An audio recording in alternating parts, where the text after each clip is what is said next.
करना शुरू कर देते हैं। आए दिन शिकायतें आती है, हर घर में, परिवार में, समाज में आजाबू हवा बढ़ती चली जा रही है कि लोग एक दूसरे के चक्कर में फंस करके अपने जीवन तबाह करने लग गए हैं। माता पिता अपने बच्चों का ख्याल नहीं रख पाते हैं, प्रेम के चक्कर में मोह करना शुरू कर देते हैं। बच्चे किधर जा रहे हैं, किनके साथ जा रहे हैं, किनके साथ उठ बैठ रहे हैं, इसका ध्यान नहीं रखते हैं और अपने लाड़ प्यार में बच्चे को बिगाड़ डालते हैं।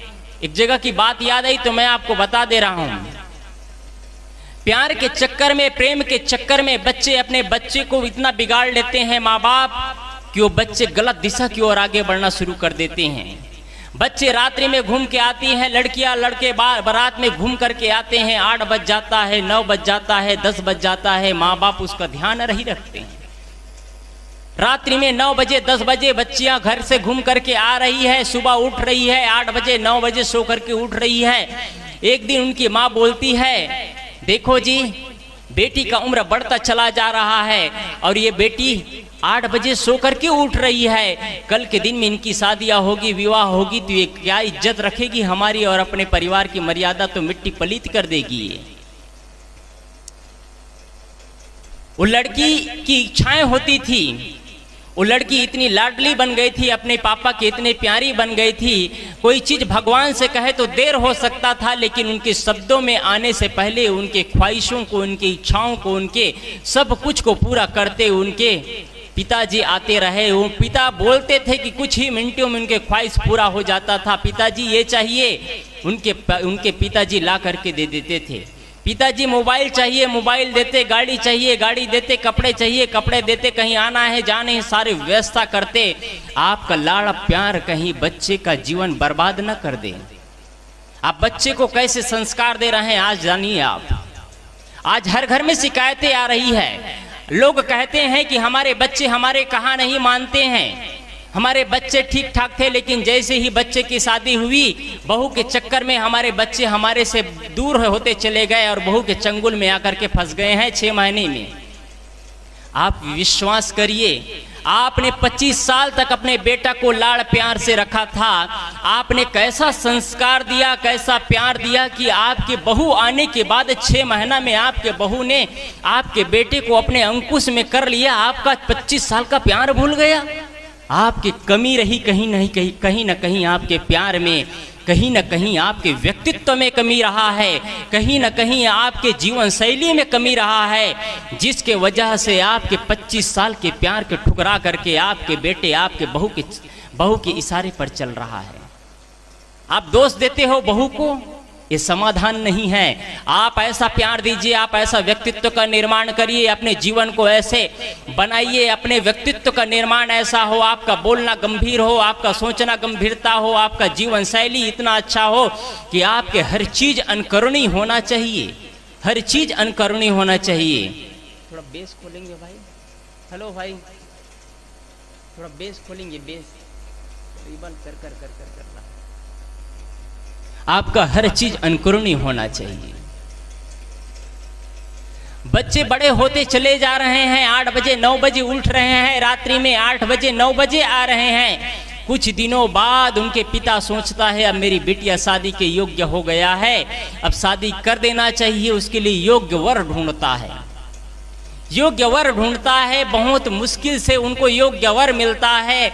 पता करता है उनके परिवार के बारे में, परिवार वाले कैसे हैं, पति कैसे हैं, ननंद कैसे हैं, जेठ कैसे हैं, देवर कैसे हैं, इनके सासू कैसे हैं, इनके सासू माँ कैसे हैं, ससुर जी कैसे हैं, परिवार आइड साइड के लोग कैसे हैं, पूरा सबका बैकग्राउंड पता करते हैं। पता चलता है सब कुछ अच्छा है।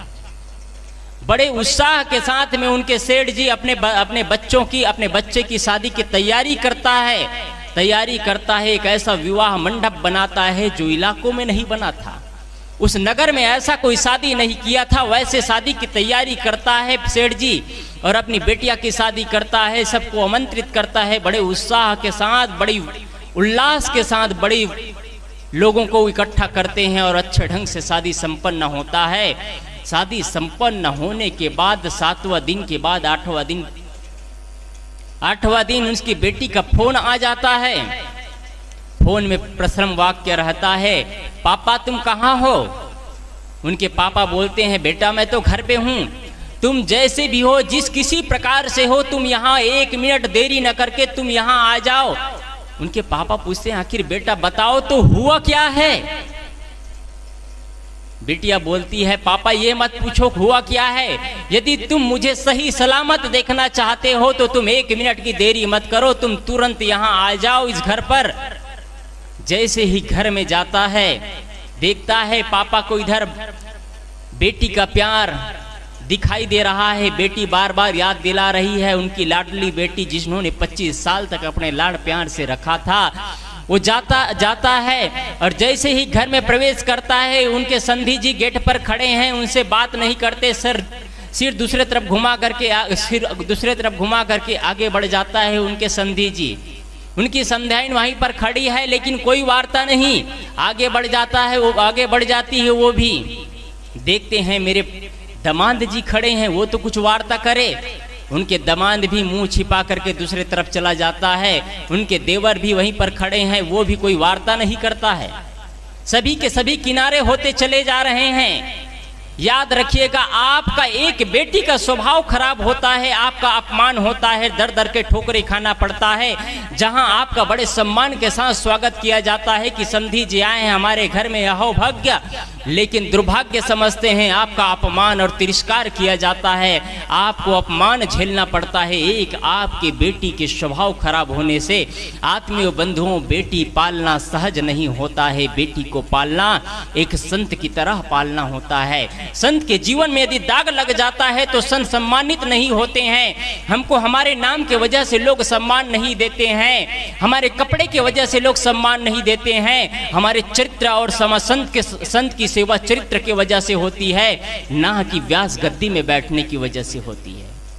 बेटी घर में गलत स्वभाव का हो जाता है तो गलत स्वभाव के होने की वजह से उस घर में जिस घर में जाते हैं वहां उनको पति को, उनके पिता को, उनके परिवार वाले को अपमान सहना पड़ता है।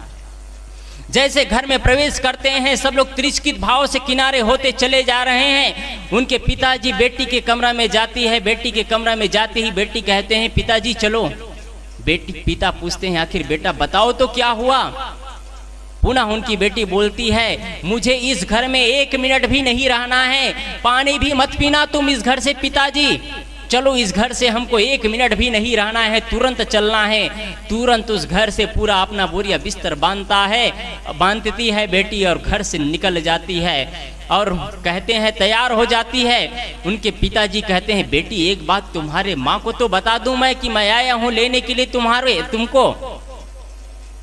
बेटी बोलती है उस डायन से क्या बताना, वो तो डायन है, उनसे क्या बात करना। उनके पिता बोलते हैं बेटी एक बार बता तो दूं।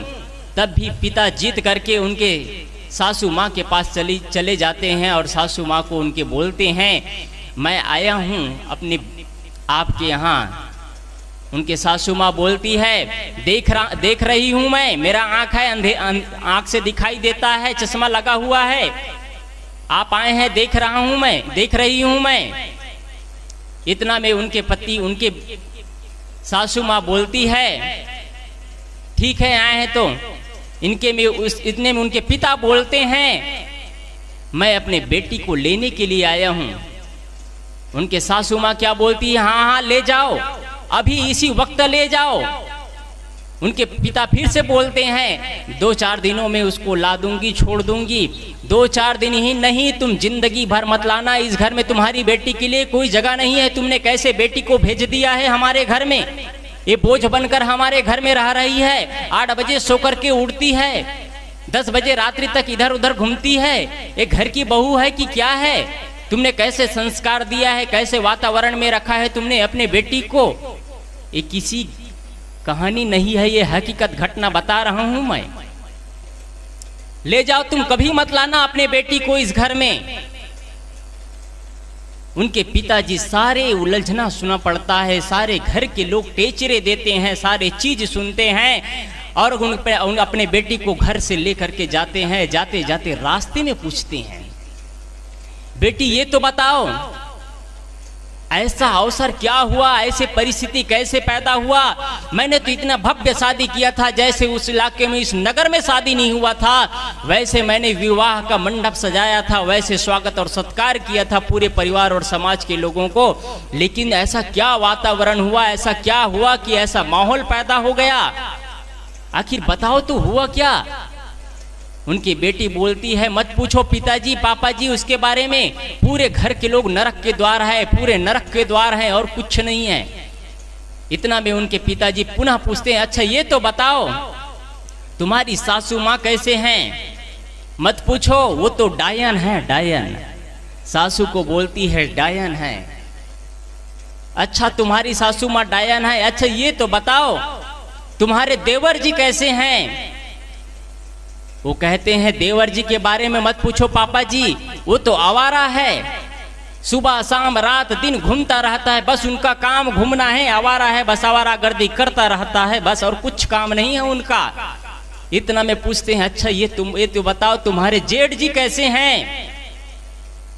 कहते हैं जेठ जी तो महाघमंडी है, मूर्ख है, महाघमंडी है, वो किसी का सुनता ही नहीं, अपना ही चलाना चाहता है। इतना बात सुनने के बाद कहते हैं, ये तो बता दो कि तुम्हारे ससुर जी कैसे हैं। वो तो साक्षात राक्षस है, राक्षस, उसके बारे में क्या पूछना। फिर पूछते हैं, अच्छा ये तो बताओ तुम्हारे घर में एक ननंद रहती है, वो कैसे हैं। ननंद के बारे में क्या पूछना पापा जी, आज तक मैंने वैसे लड़की नहीं देखा है, महाचुगलखोर है ये, महाचुगलखोर। इतना पूछने के बाद कहते हैं, अच्छा ये बताओ अंतिम में कि तुम्हारे घर में तुम्हारे पति देव कैसे हैं। बेटी बोलती है, पापा वो तो साक्षात यमराज का रूप है, उनके बारे में पूछना ही क्या है, वो तो साक्षात यमराज का रूप है। अच्छा ये सारे के सारे लोग खराब हैं, ये बताओ तुम्हारे पड़ोसी कैसे हैं। कहते हैं मेरे पड़ोसी सब सब के सब LLB किए हुए हैं। LLB का मतलब समझ रहे हैं, लड़ाकू, लड़ने वाले, बकवाद करने वाले हैं सबके सब। जितने पड़ोसी हैं सब LLB किए हुए हैं। ये सारे बात सुनने के बाद उनके पिता को लगता है गड़बड़ी परिवार वालों में नहीं है, गड़बड़ी मेरी बेटियों में है, मैंने सही संस्कार नहीं दे पाया। आज मैं किसी बेटी के लिए नहीं कह रहा हूँ, बेटी ही घर को सजाती है, बेटी ही घर को बनाती है, बेटी ही घर को बिगाड़ती है। ये बात इसलिए कह रहा हूँ मैं। भाई भाई आपस में 25 साल तक रहते हैं, लेकिन भाई भाई आपस में कभी नहीं कहते हैं कि भाई अब हम लोग 25 साल हो गए हैं, अब बांटा हो जाना चाहिए, जमीन का हिस्सा हो जाना चाहिए, मकान का हिस्सा हो जाना चाहिए। कभी भाई भाई आपस में लड़ते और झगड़ते नहीं हैं। आत्मी बंधुओं बहनों, आप लोग देखना कभी लड़ते नहीं हैं। जैसे ही विवाह होने के बाद में 1 साल 2 साल 3 साल होता है, घर टूट करके बिखर जाता है। इसके जिम्मेदार कौन होते हैं? आप जिम्मेदार होते हैं, आप होते हैं। ये मत कहना कि ये साहब तो हम ही लोगों को दोषारोपित कर रहे हैं। आप लोगों को सिखाने वाले तो यही पिता और यही माँ लोग हैं। आपको जो संस्कार दिए वही समाज में परोसते हैं। माँ बाप ही गलती का जिम्मेदार होते हैं। मैं कल भी कहा था, यदि आज हमारा समाज विस्फोट हो रहा है, आज हमारा समाज जहरीले शराब को पी रहा है, आज देवी देवता भगवती के चक्कर में यदि पड़ रहे हैं, तो माँ बाप ही जिम्मेदार है। माँ बाप सिखाते हैं कि भगवान की पूजा करो। इंसान की पूजा कब सिखाया है आपने? मूर्ति की पूजा कर सकते हैं, घंटों जा करके वहां मत्था टेक सकते हैं, माँ बाप की कभी पूजा नहीं कर सकते। हमारे वेद में 4 देवता माने गए हैं। ऋग्वेद सबसे पुराना ग्रंथ है और वेद हमारे भारतीय परंपरा में सबसे पुराना ग्रंथ है। उसमें पूरा देख लीजिएगा, 33 करोड़ देवी देवता का नामो निशान नहीं, उसमें सिर्फ 4 देवता है। मातृदेव, पितृदेव, आचार्य देव और अतिथि देव। क्या इस देवता का सम्मान है आपके घर में? शंकर भोले में पानी डाल लेंगे, पत्थर की मूर्तियों में जान छिड़कना चाहेंगे, और जिसमें जान है उसको बेजान करने में तब्दील कर देते हैं, अपने जीवन को उसी में लगा देते हैं। माता पिता बगल में खड़े हैं, उनको पानी नहीं पूछ सकते हैं, और भोलेनाथ में पानी चढ़ाना नहीं भूलेंगे। बगल में माँ बैठी है, ठंडी से ठिठुर रही है, कृष्ण भगवान को जाकर के चादर ओढ़ा रहे हैं। आपकी श्रद्धा है, मैं मना नहीं करता इससे। सदगुरु कबीर के विचारों में इसलिए चीज आता है। लोग कहते हैं कबीर साहब वाले, कबीर परंपरा मानने वाले सब चीज का खंडन ही कर देते हैं। मैं खंडन नहीं कर रहा हूं, मुझे कहना इसलिए पड़ रहा है जो असली देवी देवता है उसको तिरस्कृत किया जा रहा है। आज पूरा समाज तिरस्कृत किया जा रहा है, माता पिता को तिरस्कृत किया जा रहा है, आचार्य को तिरस्कृत किया जा रहा है, अतिथि को तिरस्कृत किया जा रहा है, नकली देवता बना करके अपने घर में पूजा जा रहा है। क्या आपके जन्म देने में उसी माँ का हाथ है जिसकी आप पूजा करते हैं? क्या जन्म देने में उसी देवता का हाथ है जिसकी आप पूजा करते हैं? क्या पढ़ाने लिखाने में उसी देवता का हाथ है जिसकी आप पूजा करते हैं, अर्चना करते हैं? कौन से देवता ने आपको स्तनपान कराया है? कौन से देवता ने आपको योग्य बनाया है? कौन से देवता ने आपको इस योग्य बनाया कि आज ऑफिस में बैठ करके, दफ्तर में बैठ करके हुकूमत चलाते हैं? किस देवता का हाथ है? आप दिल में हाथ रख करके देखिएगा। ये नकली देवता से काम नहीं चलता है आत्मीय बंधुओं। जब कोरोना महामारी चल रही थी तो लाखों के लाशें निकलती थी, रोज रोज प्रत्येक गांव से लाशें निकल रही थी। उस समय बड़े बड़े तिरुपति बालाजी मंदिर जैसे बड़े बड़े मंदिर के दरवाजे गेट बंद कर दिए गए थे। कहाँ गए थे उस समय आपके सारे भगवान? जब हमारे महाकुंभ चल रहा है, कल मौनी अमावस्या का दिन था, ना जाने 30-40 लोग दब करके मर गए। कहाँ चले गए? भगवान की श्रद्धा से लोग स्नान करने गए थे, गंगा मैया को वहाँ प्रकट होना चाहिए था और लोगों को जान बचाना चाहिए था। कहाँ गए आपके देवता? ये देवता व्यापार, मैंने कल भी कहा था, ये ब्राह्मणों का पेट रोजी का धंधा है, व्यापार है। ये ब्राह्मणों ने अपने आर्थिक स्थिति को मजबूत करने के लिए व्यापार किया है। मैं ऐसी वैसी बात नहीं करता, जो कहता हूँ वो प्रमाणित बात कहता हूँ मैं, ये डुप्लीकेट बात नहीं होती है। आप महसूस करिएगा, यदि जो आदमी माता पिता की पूजा करता है, पूजा का मतलब ये नहीं है कि आप रोज थाली आरती लेकर के उसकी पूजा करें, इतना ही पूजा नहीं है। पूजा का मतलब होता है माता पिता के स्वास्थ्य में ध्यान देना, माता पिता के व्यवहार में ध्यान देना, माता पिता के जीवन शैली में उनके तकलीफें ना हो, उनके सुविधाओं पर ध्यान देना, ये सबसे बड़ी पूजा है। भगवान कृष्ण ने अर्जुन से कहा है, पार्थ पूजा, पूजा सिर्फ वो नहीं है जब हम किसी की आरती लेकर के, थाल लेकर के पूजा करें, उतना ही पूजा नहीं है पार्थ। असली पूजा तो वो है जब हम किसी के घटनाओं को देखते हैं और द्रवित हो उठते हैं, उसमें हम सहभागी बन जाते हैं। सबसे बड़ी पूजा ये होती है। क्या हम कर पाते हैं? क्या हमारे हमारे वेद में लिखा 4 देवता का सम्मान हो रहा है? अपमान किया जा रहा है, माँ बाप को तिरस्कृत किया जा रहा है। आज देवी की पूजा हो रही है। आज से तिरुपति बालाजी मंदिर के 3 पुजारियों के यहाँ रेट पड़ी थी। आज से साल भर पहले एक पुजारी के यहाँ रेट पड़ी थी तो 56 करोड़ की संपत्ति निकला था, 36 कैरेट सोना निकला था। कहाँ से आया ये? भगवान किसी का घर भरने का व्यवसाय है कि भगवान के मंदिर है? आज से 6 महीना पहले एक तिरुपति बालाजी मंदिर का पुजारी अपने 2 बेटियों की शादी की तैयारी किया था। उसमें उन्होंने 125 किलो सोना लिया था। मैं ऐसे नहीं कह रहा हूँ, तिरुपति बालाजी का डाटा आप सर्च करके देखिएगा, वहाँ पुजारियों का पूरा बायोडाटा निकालिएगा तो पूरा आपके सामने आ जाएगा। 125 किलो सोना लिया था। कहाँ से आया? आज मंदिर बनाना व्यवसाय बन चुका है, घर भरने का व्यवसाय। लोग, गरीब लोग 1-1 रुपया जोड़ते हैं, मंदिर में जाकर के अर्पण कर देते हैं और लोग कहते हैं बड़े ढोंग के साथ व्यास गद्दी में बैठ करके कहते हैं सारी समस्याओं का समाधान हो जाता है। मन में हजारों छल तो कहाँ से 1 लोटा समस्या में जल का समस्या हो जाएगा, समस्या का समाधान हो जाएगा। आप इस चीज पर चिंतन करिएगा। मन में हजारों छल लेकर के बैठे हैं और चाहते हैं कि 1 लोटा जल हमारे सारे समस्याओं का हल। जिन्होंने कहा था 1 लोटा जल सारे समस्याओं का हल, जब वो जुलूस निकला था, बड़ी गर्मी की दिन था, जुलूस निकला था, गर्मियों में झुलस पड़े थे मिश्रा जी, गर्मियों में झुलस पड़े थे मिश्रा जी, उनको चक्कर आ गया। जो कहते थे 1 लोटा जल, सारे के सारे जुलूस में करीब हजारों लोग थे, सारे हजारे लोगों को बुद्धि मारी गई कि गर्मी में मिश्रा जी को चक्कर आ रहा है, 1 लोटा जल उन्हीं पर उड़ेर करके देखा जाए तो शायद उनको शीतलता मिल सकता था। ये प्रैक्टिकल है, ये हकीकत चीज है, उनको शायद उनका होश आ जाता। लोगों ने 1 लोटा जल पानी नहीं डाला, गर्मी में और उमड़ पड़े, भीड़ में और गर्मी बढ़ती चली गई, ज्वाला से वो बेहोश हो गए, हॉस्पिटल में ले जाकर के भर्ती करना पड़ा, कार्यक्रम कैंसिल करना पड़ गया। क्या मतलब होता है? आप जो कहते हो प्रैक्टिकल खुद नहीं करते हो। एक लोटा जल सारे समस्याओं का हल कहते थे। मिश्रा जी का एक जगह और जुलूस निकला था, श्रद्धा में लोग नारियल फेंक रहे थे, फूल फेंक रहे थे। एक व्यक्ति ने श्रद्धा में नारियल फेंका, मिश्रा जी के सिर पर नारियल पड़ा, 1 सप्ताह तक हॉस्पिटल में पड़े थे।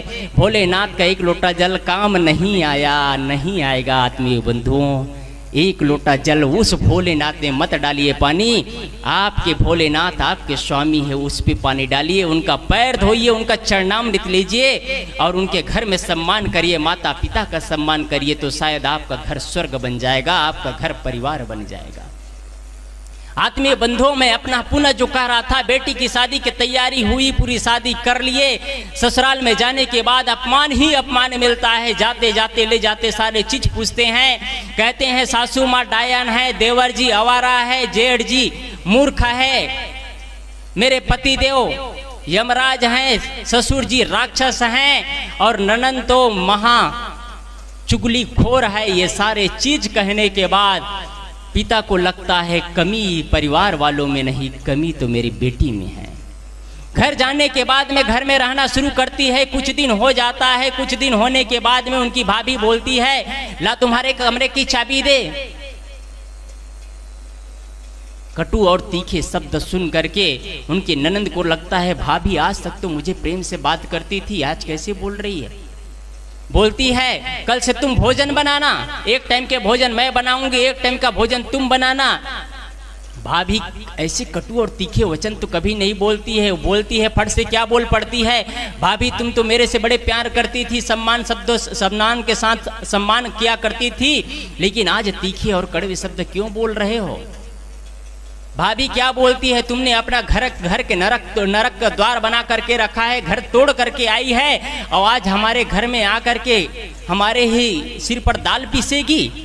ऐसे तीखे शब्द बोलना शुरू करती है। अब लगता है अब समस्याएं बढ़ती चली जा रही है। कुछ मेहमान आते हैं, देखते हैं कि बेटी घर में बैठी है, कुछ परिवार वाले आते हैं, सदस्य आते हैं, कहीं भी जाते हैं, लोग पूछते हैं दीदी जी जीजा जी दिखाई नहीं दे रहे हैं, क्या बात है। फट से बोल पड़ती है, जीजा जी के बारे में मत पूछो, तुम्हारे उन्होंने तो मेरा जीवन नरक कर रखा है, मेरा जीवन जीना मुश्किल कर दिया है, उनके बारे में चर्चा ही मत करो। कहीं भी पार्टी में जाते, अब दफ्तर में जाते, कहीं भी विवाह समारोह में जाते, कहीं भी जाते, लोग कहते क्या बात है तुम आजकल घर में ही दिखाई दे रही हो, 2 महीना से 3 महीना से घर में ही दिखाई देती हो, कोई बात हो गई है क्या, कुछ गड़बड़ हो गया है क्या, नहीं बन रहे हैं क्या जीजा जी के साथ में। लोगों के दिमाग उनको बार बार टोकते। कभी कभी ऐसा टोका करना चाहिए, परिवार वाले को, समाज वाले को टोकना चाहिए। हो सकता है किसी के टोकने से, किसी को रोकने से किसी का घर बस जाया करे, तो टोकने और रोकने में कमी नहीं करना चाहिए, जरूर टोक दिया करना चाहिए। बार बार ये बातें चुभती थी कि लोग मुझे बार बार पूछते हैं। एक दिन दुखी और हताशा हो करके बैठी है, एक किनारे में बैठी हुई थी, बैठी है, देख रही है, देखते हैं उनके पिताजी की मेरी बेटी आज दुखी दिखाई दे रही है। जा करके पूछते हैं बेटी क्या बात है। याद रखिएगा, जब कोई बेटी की घर से डोली निकलती है तभी घर की शोभा है, और जब किसी बेटी की घर से डोली निकलती है, माता पिता के घर से डोली, तब बेटी की शोभा है। और किसी अपने घर से अर्थी निकलती है तब उसकी शोभा है। बहुत दिन तक माता पिता और भाई के घर में रह करके उसकी शोभा नहीं है। उसकी शोभा है घर से डोली निकलना, माता पिता के घर से डोली निकलना, और अपने ससुराल से उसकी अर्थी निकलना उसकी शोभा है। इसलिए कभी ज़्यादा दिन तक अपने भाई के घर में, अपने माता पिता के घर में रहने का प्रयास मत करना बहनों। अपना व्यक्तित्व का निर्माण ऐसे करना, अपने जीवन में एजुकेशन पढ़ाई ऐसे करना, अपने जीवन में ऐसा स्वभाव सुंदर बनाना, अपना जीवन ऐसा शैली बनाना कि लोग आपका सम्मान कर सके, आपके सासू माँ आपका सम्मान कर सके, आपके देवर जी आपका सम्मान कर सके, आपके ननंद आपका सम्मान कर सके। आप अच्छे रहेंगे, शांति से रहेंगे तो आपके माँ बाप सुकून की जिंदगी जिएंगे। आप दुखी रहेंगे, आप पीड़ित रहेंगे, आपका घर बेचैन रहेगा, घर नरक का द्वार बना रहेगा, तो जानो कि आपके माँ बाप भी दुख की आंखों के आंसू में रोते रहेंगे, आंसू से रोते रहेंगे। इसलिए अपना घर सुंदर बनाना है तो स्वभाव सुंदर बनाना, तेज और तीखे प्रहार शब्द कभी मत बोलना, आपका घर घर बन जाएगा। बेटी को उतना ही प्यार देना जिससे आपका बेटी बिगड़ ना जाए, आपके बेटी गलत रास्ते में न चले जाए। ये मत समझ लेना कि बेटी चाहे जैसे चाहे तैसे जिए, बेटी कीमती होती है। याद रखिएगा, लोग सब्जियों को क्या करते हैं, सब्जियों को घर में ले जाकर के किनारे रख देते हैं, कहीं भी रख देते हैं, लेकिन गहने होते हैं, हीरे सोने चांदी होते हैं, उसको लाकर में रखा करते हैं। जब बेटा कहीं से भी आता है लोग पूछते टोकते नहीं है, कहाँ गए थे, कैसे इतना देर तक आए, ज्यादा रोक टोक नहीं करते हैं। बेटिया को पूछे करते हैं कि तुम इतना देर तक कहाँ थी, कहाँ चली गई थी, इतना देर नहीं करना चाहिए, ऐसे नहीं घूमना चाहिए, ऐसे नहीं सोना चाहिए। बात बात पर टोका करते हैं, क्योंकि बेटिया घर की हीरा होती है, बेटी घर की मर्यादा होती है, बहू घर की मर्यादा होती है। हीरे कीमती होते हैं, इसलिए उसको लाकर उसके अंदर एक छोटा सा बॉक्स होता है, उसमें लाल कपड़े में बांध करके उसको रखा जाता है, क्योंकि वो कीमती है। वैसे ही बेटिया घर की मर्यादा है, बेटियों को सजा और संवार करके रखना चाहिए। सजा और संवार करके मतलब आज का सजाना और संवारना क्या है आप जान रहे हैं? आज का सजाना और संवारना भद्रता कपड़े, गंदे गंदे कपड़े पहना, अश्लील अश्लील कपड़े पहनना आज का सजाना और संवारना है। मर्यादाएं रखना चाहिए। आज की भारतीय संस्कृति को विदेश के लोग अपना रहे हैं और हम भारतीय संस्कृति से दूर होते चले जा रहे हैं, अपनी ही मर्यादाओं को भूल रहे हैं, अपनी ही मर्यादाओं को उल्लंघन करके तोड़ करके चलते चले जा रहे हैं। जिन्होंने भी लक्ष्मण रेखा को तोड़ने का प्रयास किया है, उनकी दुर्गति जो हुआ है वही दुर्गति हर स्त्री को, हर व्यक्ति का होगा। स्त्री ही नहीं पुरुष का वही दुर्गति होगा। जो व्यक्ति अपने मर्यादाओं का उल्लंघन करता है, अपने समाज के मर्यादाओं को तोड़ता है, शराब भट्टी में जाकर के खड़ा होता है, उनका इज्जत नहीं होता है। मैं आज यहाँ बैठा हूँ, मैं जाकर के शराब भट्टी में खड़ा हो जाऊँ, लोग क्या मेरा सम्मान करेंगे? लोग गाली देंगे। साधु भी शराब भट्टी में खड़ा हो रहा है, साधु भी कहीं भी थूक देता है, साधु भी कहीं भी होटल में जाकर के भोजन ग्रहण कर लेता है। साधु की इज्जत नहीं रह जाएगा। आपकी मर्यादा है, आप मर्यादाओं में पल करके रहते हैं तो आपकी इज्जत है। मर्यादा का उल्लंघन करते हैं तो स्त्री हो या पुरुष हो, लड़की हो लड़के हो, किसी का मर्यादा इज्जत नहीं रह जाता है। मैं बात पर पुनः आऊं, वो लड़की घर में आती है, अपने मायके में आती है, मायके में आने के बाद में अपमान भरे शब्द सुनना शुरू हो जाता है। एक दिन उनके पिता देखता है कि पिता देख रहे हैं कि बेटी दुखी है, पूछते हैं बेटी मैं यहाँ पर एक हमारे नगर में एक बहुत बड़े महात्मा आए हैं, उनसे तुम्हारे बारे में मैंने चर्चा किया है। बेटी पूछते हैं क्या चर्चा किया पापा आपने?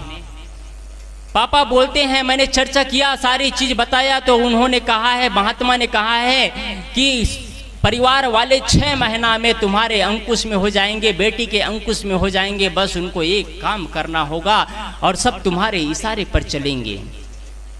बेटी की आंख खुल जाती है। कौन बेटी नहीं चाहती है कि मेरे इशारे पर, मेरे ससुराल वाले मेरे इशारे पर नाचे?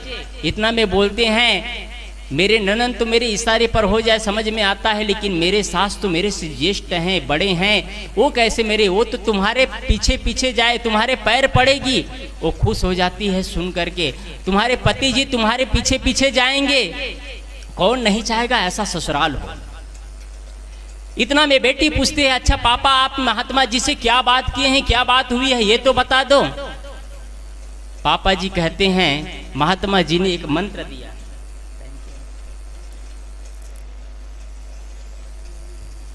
शेष 15 मिनट और है, मैं अपनी बात समेटने का प्रयास करूंगा। पापा जी कहते हैं बेटी महात्मा के पास गया था, महात्मा ने कहा है एक मंत्र है, उसका उच्चारण करते रहेंगे और साधना करते रहेंगे तो 6 महीना के अंदर अंदर तुम्हारे परिवार वाले तुम्हारे अंकुश में हो जाएंगे, तुम्हारे इशारे पर चलना शुरू कर देंगे। 6 महीना में बेटी बोलती है पापा मेरे से नहीं हो पाएगा, ये 6 महीना तो मैं सह सकती हूँ, लेकिन ये मंत्र का उच्चारण मेरे से नहीं होगा, मंत्र जाप मैं नहीं कर पाऊंगी पापा, और कोई दूसरा उपचार नहीं है। पापा बोलते हैं बेटा महाराज जी ने कहा है मंत्र तुम जप लेना, साधना तुम्हारी बेटी करेगी तो भी समाधान हो सकता है। मैं मंत्र जपा करूंगा बेटी, तुम्हारे नाम से रात और दिन मंत्र जपा करूंगा, तुम बस साधना करते रहना, तुम साधना में आगे बढ़ते रहना, बस साधना करते रहना, तुम्हारा काम सक्सेस हो जाएगा, तुम आगे बढ़ जाओगे। पापा क्या मंत्र है, क्या साधना है, ये तो बता दो। पापा पूछते, बेटी पूछ रहे हैं पापा को, पापा ये तो बता दो क्या साधना है। पापा बोलते हैं मंत्र उच्चारण मैं करूंगी बेटी, मैं करूंगा बेटी, लेकिन साधना इतना बस है, तुमको कोई कुछ भी कहे तुम प्रति उत्तर मत देना, जवाब का उल्टा जवाब मत देना, शांति से 6 महीना तक मौन रहना बस। जितना जरूरत हो धीरे से, मीठे से, मुलायम शब्दों से, प्रेम से बोलना। 6 महीना के अंदर अंदर देखना बेटी तुम्हारे अंकुश में तुम्हारे परिवार वाले हो जाएंगे। यदि आप अपना घर सुंदर बनाना चाहते हैं, ये महामंत्र लेकर के जाइएगा। साधना करना सीखिए, मौन रहना सीखिए। कल मौनी अमावस्या के बारे में मैंने थोड़ा चर्चा करने का प्रयास किया था। मौनी अमावस्या क्या चीज है। आज हर घर टूट रहा है, बिखर रहा है, लोग एक दूसरे का सुनना नहीं चाहते हैं। कभी मौन रहा करके देखिए, बड़े बड़े रिश्ते बनते चले जाते हैं मौन रहने से। कभी लगता है कि आपके परिवार लोग आपके ऊपर दोषारोपित किया गया है और आपको लगता है आप दोषी नहीं है, पर भी उन गलती को स्वीकार लीजिए, आपके रिश्ते टूटने से बच जाएंगे। कोई है हृदय, विशाल हृदय वाला, जिसकी गलती ना हो पर भी गलती को स्वीकार ले? ऐसा विशाल हृदय वाला तो कोई बिरले बिरले होते हैं। बाकी तो प्रत्युत्तर देने के लिए तैयार होते हैं, एक कहते हैं तो 100 गालियां देने के लिए तैयार हैं। कोई बिरला होता है जिसकी गलती नहीं होने पर उनको गलती रोपित किया गया, दोषारोपित किया गया, और वो गलती को प्रेम से स्वीकार करके मौन हो जाती है, चुप हो जाती है। किसी संत ने कहा है, सारे झूठे आरोपों का सर्वोत्तम उत्तर महामंत्र है। ये ऐसी साधारण सी बात नहीं है। सारे झूठे आरोपों का सर्वोत्तम उत्तर मौन। आप पर किसी ने लांछन लगाया है, आप पर किसी ने दोषारोपित किया है, आपने किसी को आरोपित किया है, इसका उत्तर यही है कि आप प्रत्युत्तर मत दीजिए, मौन हो जाइए। इससे बड़ी साधना कुछ भी नहीं हो सकती है। बेटी सोचती है चलो कोई बात नहीं, अब मैं मौन ही रह जाऊंगी, कुछ बोलूंगी नहीं। 6 महीना की तो बात है। घर चले जाती है बेटी को छोड़ने के लिए, उनके पिताजी चले जाते हैं। जैसे ही घर में जाकर के देखते हैं, उनकी ननद दौड़ करके जाकर के अपने माँ को बताती है, वो लड़वंतीन फिर से आ गई है माँ। वो क्यों आ गई? फिर से देखती है, सासू माँ बोलती है, हमारे घर में इसके लिए जगह नहीं है, तुम अपनी बेटी को ले जाओ, तुम्हारे जितने भी दिए थे गहने जेवर सारे दहेज ले जाओ, हमको तुम्हारी बेटियां नहीं चाहिए, तुम्हारे गहने नहीं चाहिए, तुम्हारे दहेज नहीं चाहिए, हमको हमारे घर शांति का द्वार चाहिए, हमारे घर को नरक का द्वार बना करके रखी थी, ले जाओ, तुम्हारी बेटी की जरूरत नहीं है। पिता बोलते हैं, बहन जी एक बार अवसर तो सबको देना चाहिए, एक बार अवसर मांग रहा हूँ मेरी बेटी के लिए। अगर बेटी नहीं सुधरी, इतना में बेटी के ध्यान में आती है और पापा को बुलाती है कमरे में और पूछते हैं, पापा 6 महीने में मेरे अंकुश में नहीं हुआ तो मेरा क्या होगा? बेटी पूछ रहे हैं, पापा फिर बोलते हैं, बेटी तू सह करके तो देख, अगर नहीं सहती है, 6 महीने में तुम्हारे अंकुश में नहीं हुआ तो तेरा बाप का घर है, तू वहाँ राजमहल की तरह रहेगी, तेरे लिए एक मकान बना दूंगा मैं, तू इसकी चिंता क्यों कर रही है? तेरे बाप का घर तो है ना, 6 महीना की तो बात है। फिर आते हैं घर में, फिर सबके बीच में, उसके बाद कहते हैं, एक बार बहन जी अवसर तो दे दीजिए। उनके पतिदेव कहते हैं, ये नहीं थे तो हम लोग शांति से जी रहे थे, इसको ले जाइए आप। अपने दामाद से कहते हैं, दामाद जी एक बार अवसर दे करके तो देखिए। बेटी चुपचाप सुन रही है। उनके पिताजी छोड़ करके चले जाते हैं। छोड़ के चले जाने के बाद दूसरा दिन आगे से चल रही थी, वहां पर माँ बैठी थी। माँ बैठी उसका प्रणाम करती है सुबह सुबह उठ करके। जो बेटी 8 बजे उठती थी, वो सुबह सुबह 6 बजे उठ करके प्रणाम कर रही है और नतमस्तक हो रही है। उनके बहू को, उनके सासू माँ को लगता है आज ये क्या हो गया, ये प्रणाम कर रही है, चुप हो जाती है। सुबह उठने के बाद अंधेरा था, थोड़ा से कांच का गिलास पड़ा हुआ था, आगे चल रही थी बहू, कांच का गिलास पैर में पड़ा, कांच का गिलास चूर चूर हो गया। ससुर जी फट से बोल पड़ता है, अभी तक हमारे घर में शांति का माहौल बना था, तुमने आकर के महाभारत फिर शुरू कर दिया, आकर के कांच के गिलास, हमारे गिलास को तोड़ दिया, अभी तक कोई अनहोनी ही नहीं हुआ था। अंदर से बोल रही है बेटी, बहू बोलती है, काश बूढ़ा मेरे पापा जी का दिया हुआ साधना है, मेरे पापा जी मेरे लिए मंत्र पढ़ रहे हैं, नहीं यही तो कांच के गिलास फूटा हुआ तुम्हारे सिर पर मारता बूढ़ा, तुमको अभी पता चल जाता। बस 6 महीना की बात है, अंदर अंदर गरिया रही है वो। फिर काम व्यवहार में लग जाती हैं। क्या बोलती है, इतना बोलने के बाद, उनके ससुर जी बोलने के बाद क्या बोल रहे हैं, पापा जी गलती हो गई। उनके पापा को आश्चर्य लगता है, आज तक इनके मुंह से गलती शब्द नहीं निकला था, आज क्या हो गया, इनके मुंह से गलती शब्द निकल रहा है। एक शब्द का 10 उत्तर देती थी ये लड़की, आज इस घर में गलती शब्द का स्वीकार कर रही है, क्या बात है। वो चुप हो जाता है। दूसरा दिन सुबह 6 बजे का टाइम है। जैसे ही 6 बजे का टाइम है, घर वाले उठ रहे हैं। तो तो घर के जो बहू है वो सुबह 6 बजे स्नान करके कमरे से निकल रही है, किचन में जाकर के प्रवेश करती है। कुछ बर्तनों की आवाज आती है। सासू माँ बोलती है, अपने बेटी से बोल रही है, बेटी देखो तो सुबह सुबह कमरे में कहीं क्या आवाज आ रही है, कौन है, कोई बिल्ली तो नहीं घुस गया है।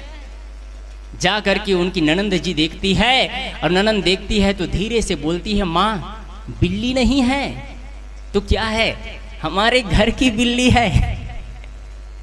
उधर से उनकी भाभी जी सुन रही है और जोर से झल्लाने वाली थी। फट से याद आ जाती है, मेरे पापा जी मेरे लिए साधना मंत्र पढ़ रहे हैं, मुझे मौन रहने कहा गया है। वो अंदर अंदर कहती है, कल मुही तुझे 6 महीना की बात है, तब तो बताती हूँ मैं, 6 महीना बस तू देख ले। इधर से सासू माँ बोल रही है, वो अंदर क्या कर रही है सुबह सुबह। ननंद बोलती है, माँ वो अंदर जलपान की तैयारी कर रही है। अच्छा, वो उनके मन में होता है, आखिर हुआ क्या है, ये लड़ने वाली झगड़ने वाली हमारे किचन में कुछ दूसरा चीज ना खिला दे। अंदर अंदर सास अंदर बहू भड़क रही है, बुढ़िया बस अभी तो नहीं खिला रही हूँ, 6 महीना बाद जरूर खिला दूंगी, तुम्हारी स्थिति बताऊंगी मैं, बस 6 महीना की बात है, अभी तो कुछ ही दिन हुआ है। ऐसे करते करते महीनों निकल गए। 1 महीना हो गया। देखते हैं कि वही बहू घर के बहू है जो अपने पति के लिए थाली लगा रही है, अपने ननंद के लिए थाली लगा रही है, अपने जेठ के लिए थाली लगा रही है, अपने देवर जी के लिए थाली लगा रही है। बड़े सम्मान के साथ सबको कह रही है, भैया जी आप सभी के सभी भोजन कर लीजिए, सभी को प्रेम से भोजन करा रही है, सभी के लिए व्यवस्था कर रही है। घर का माहौल बदलता चला जा रहा है। शाम को रात्रि के समय बीच बीच में अपने माँ का पैर दबा दिया करती है, बीच बीच में अपने ससुर जी के पास जाकर के प्रणाम कर लिया करती है। घर का माहौल बदलता चला गया। कुछ दिनों बाद देखते हैं घर का माहौल एकदम बदल गया।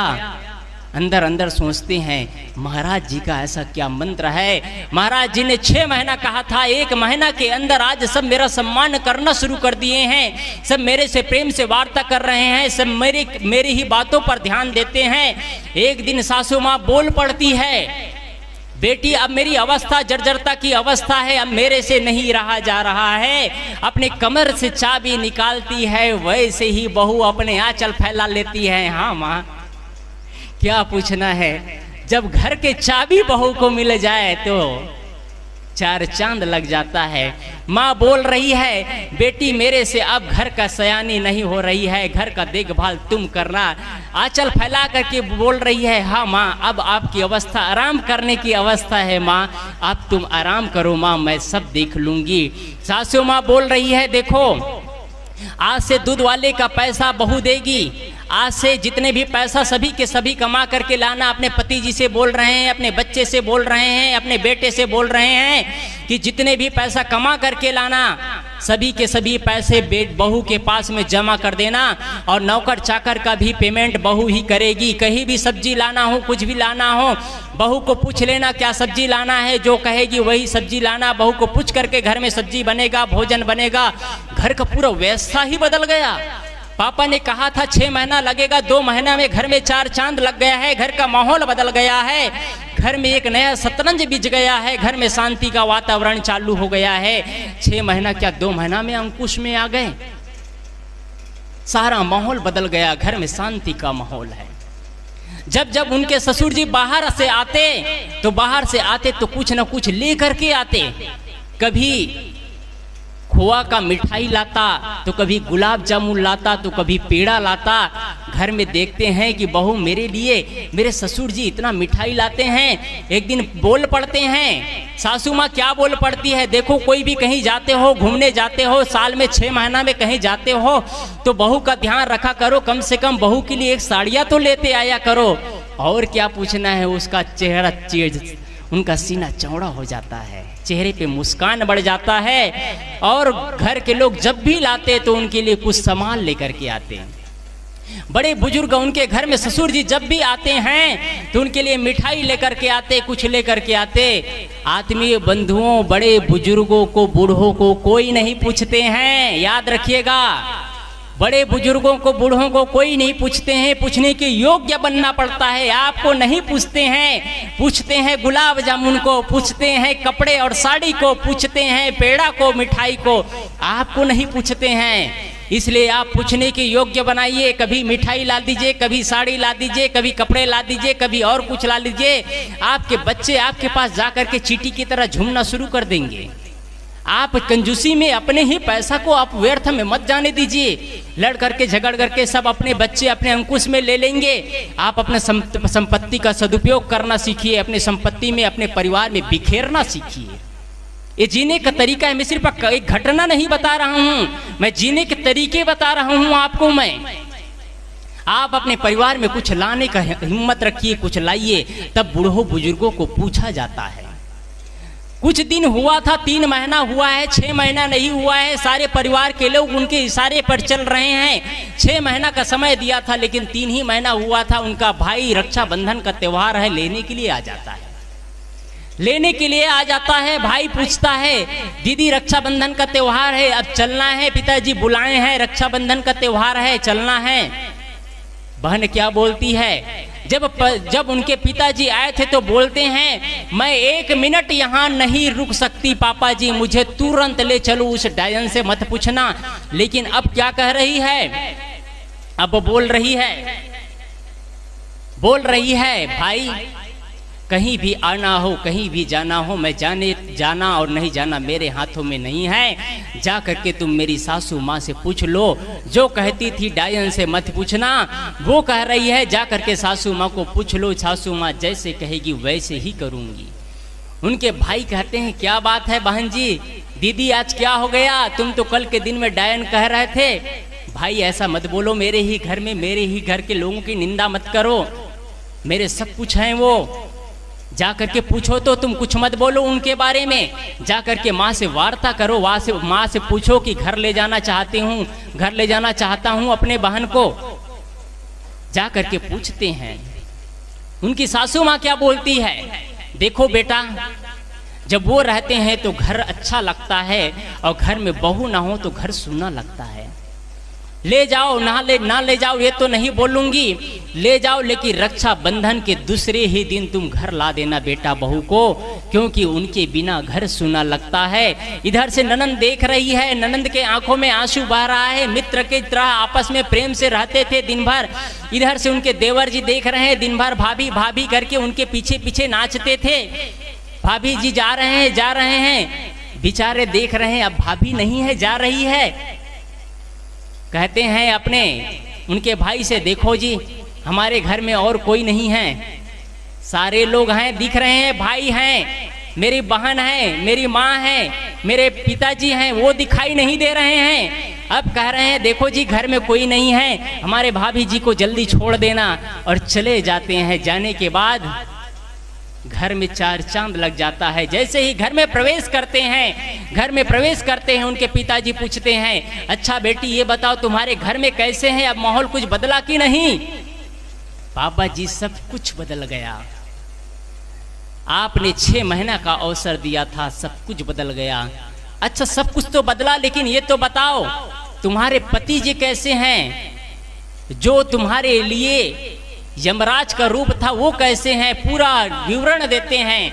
तुम्हारे पति कैसे हैं, पत्नी कैसे हैं, वो बताते थे डायन है, राक्षस है, धूर्त है, आवारा है, चुगलखोर है। ये सारे लोग कैसे हैं अब तुम्हारे। कहते हैं पापा जी आप मेरे परिवार के बारे में कुछ मत बोलो तो ही अच्छा है, उनके बिना मुझे चैन नहीं आता है। 6 महीना से तुम्हारी याद भी नहीं आया पापा जी। आत्मीय बंधुओं, माताओं, बहनों, सभी से मैं निवेदन करना चाहूँगा, आपकी बेटी तो आपकी ही बेटी है। जिस दिन आपके बहू को एहसास हो जाए कि सच में असली मेरे माता पिता मेरे सास ससुर है, उस दिन आप एक सास ससुर नहीं बल्कि एक माँ होती है, माँ का दायित्व निभाती है। अपने बहू से प्रेम करना सीखिए, अपने बहू को सम्मान देना सीखिए। ये मत समझिए कि आज बहू को सम्मान हो रहा है तो सासू माँ का ढोल बज रहा है। एक दिन आप भी सासू माँ बनेंगे। आपका कर्तव्य बनता है, यदि सासू माँ सीधी सादी है तो बहू का कर्तव्य बनता है कि सीता माँ सावित्री की तरह जीवन को जिए, अपना स्वभाव सुंदर रखे, आपकी वाणी में सुगर घुला हो, कटुतापन ना आने पाए, आपके जीवन में कटुतापन ना आने पाए। ये चीज को याद रखिएगा आप। उनके पिताजी पूछ रहे हैं तुम्हारे घर वाले कैसे हैं, सारा विवरण देते हैं। उनके बारे में मत पूछो, सब लोग अच्छे हैं। अच्छा ये तो बताओ, अब तुम्हारे पड़ोसी थे जो LLB किए हुए थे, वो लोग कैसे हैं? कहते हैं पापा जी उनके बारे में पूछो मत, पूरे दुनिया में आप ढूंढ लोगे ऐसे पड़ोसी नहीं मिलने वाले हैं। इतने अच्छे हैं पड़ोसी लोग। स्वभाव बदलता है, जीवन बदलता है। घर बदलने से जीवन नहीं बदलता है। मकान, मैंने कल भी कहा था, कपड़े बदल दो, मकान बदल दो, मोबाइल बदल दो, रेस्टोरेंट बदल दो, बंगले बदल दो, ऑफिस और दफ्तर बदल लो, मगर जीवन नहीं बदलता है। जीवन बदलता है तो आपके स्वभाव से बदलने से, आपके सुंदर स्वभाव। आपका घर मंदिर होना चाहिए। आपका घर झगड़े और लड़ाई का जगह नहीं है। आपका घर महाभारत युद्ध करने का जगह नहीं है। आपका घर मंदिर होना चाहिए और घर में रहे सभी सदस्य देवी देवता होना चाहिए। घर में रहने वाले सदस्य देवी देवता नजर नहीं आते हैं, बाहर देवी देवता का नजर घूम रहे हैं, नजर घुमा रहे हैं। और घर के बैठे इंसान भगवान का रूप है, उसके साथ त्रिस्कित भाव से जीते हैं। कहीं भी ढूंढ लो इस दुनिया में, यदि आपको माता पिता में, घर के सदस्यों में देवी देवता नजर नहीं आ रहा है, पूरे ब्रह्मांड में ढूंढ लो, आपको कहीं देवी देवता नहीं मिल सकता है। मिलेगा तो पत्थर मिलेगा, मिट्टी मिलेगा, कागज मिलेगा, पैसा मिलेगा, दुनिया के प्राणी और पदार्थ, हीरे जवाहरात मिलेंगे, लेकिन भगवान नहीं मिल सकता है। भगवान तो इंसान के दिल में बसेरा किया करता है। भगवान तो हर प्राणी के अंदर बसेरा किया करता है। भगवान मट्टी और पत्थर में नहीं बसता है। आत्मीय बंधुओं याद रखिएगा। इसलिए इतना पूछने के बाद उनकी बेटी पूछती है, उनका अंतिम प्रश्न होता है, पापा ये तो बताओ आप कौन सा मंत्र जाप किया करते थे? महात्मा जी ने, भगवान ने क्या मंत्र दिया था? पिता क्या बोलता है आप जानना चाहेंगे? पिता ये बोलता है, बेटी मैंने तुम्हारे लिए कोई मंत्र जाप नहीं किया है। बेटी बोलती है, पापा आपने कोई मंत्र जाप नहीं किया, तो आखिर हुआ तो इतना चमत्कार कैसे